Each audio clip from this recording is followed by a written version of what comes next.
Mas pinalakas pa ang ugnayan ng Pilipinas at Singapore sa harap ng 2 araw na state visit roon ni Pangulong Rodrigo Duterte. Kahapon ay nakapulong ng Pangulo si Singaporean President Tony Tan Keng Yam, kung saan kabilang sa kanilang mga natalakay ay ang pagpapabuti sa ugnayang diplomatiko ng dalawang bansa at ang nakatakdang pag-host ng Pilipinas ng ASEAN Leaders Summit sa susunod na taon. Ang ulat mula kay Rocky Ignacio. Sa pagsisimula ng 2 araw na state visit, pinagtibay ng Pilipinas at Singapore ang commitment sa pagpapabuti at pagpapanatili ng ugnayang diplomatiko. Sinalubong ni Singaporean President Tony Tan Keng Yam si Pangulong Duterte sa kanyang pagdating sa istana. Kasama ang kanyang delegasyon, pinagkalooban ng Pangulo ng arrival honors.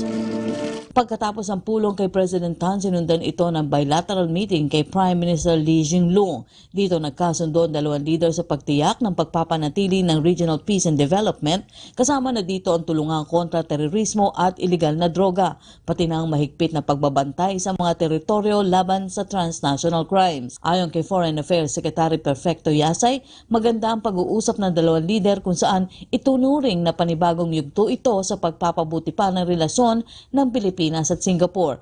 Ang Singapore ay isa sa mga bansa sa loob ng ASEAN na kumilala sa posisyon ng Pilipinas sa South China Sea.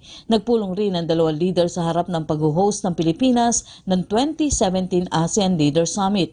Isasali naman ang Pilipinas sa Singapore ang chairmanship para sa 2018 ASEAN Summit. Para sa PTV News, Rocky Ignacio, Singapore.